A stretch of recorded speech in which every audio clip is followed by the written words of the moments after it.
যেটা বলা হচ্ছে ইনকাম ট্যাক্সের বিষয়টা দেখা, আর বাকি যে ডেটাগুলো হচ্ছে সেগুলো আমাদের ভবিষ্যতের জন্য কাজে লাগবে। এই ডেটা সেই জন্য একবারেই কাজটা করে নেওয়া হচ্ছে। আমরা কোনো দায় সারাভাবে কোনো কিছু করি না। যা ডেটা নিচ্ছে একেবারে ডেটা পোর্টালে উঠে যাবে।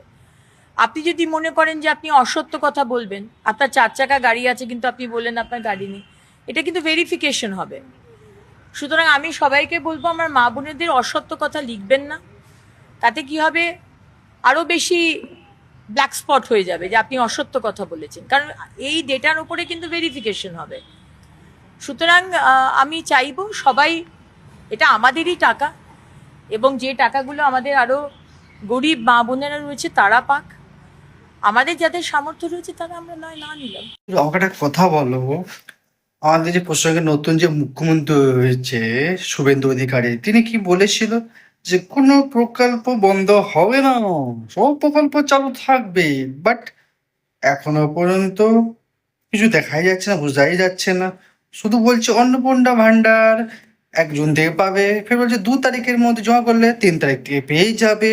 আমরা এখনো প্রকল্প চালু করতে পারছি না। ঠিক আছে, পোর্টাল ঠিক অনলাইনে তো একটা ফর্ম দেখালো, ফর্ম ফিল আপ করো, ঠিক আছে। বাট সবই তো বুঝলাম, কিন্তু আমাদের যুবশক্তিটা কোথায়?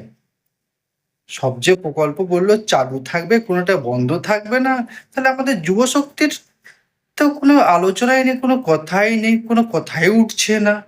সেটা কি আমরা পাবো কি পাবো না? আপনারা কমেন্ট করে বলুন।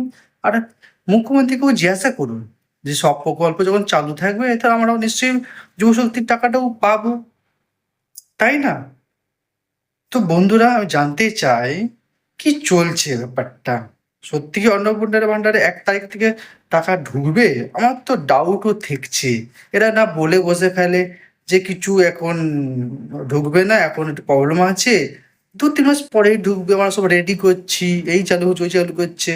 আর যত দিন যাচ্ছে ধীরে ধীরে কত কি বেরাচ্ছে নিয়ম, কত কিছু বেরাচ্ছে। কিছুদিন আগে বলেছিল যে আমরা এমন একটা ফর্ম বানাবো যাতে 1-2 ক্লাসের মহিলারাও ফর্ম ফিল আপ করতে পারে, এত ইজি বানাবো।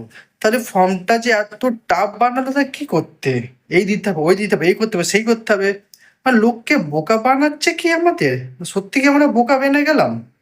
ওসব ছাড়ো ভাই, মেন কথা আমরা যুবশক্তির টাকা পাবো কি পাবো না সেটা মেন কথা, আর কিছুই না।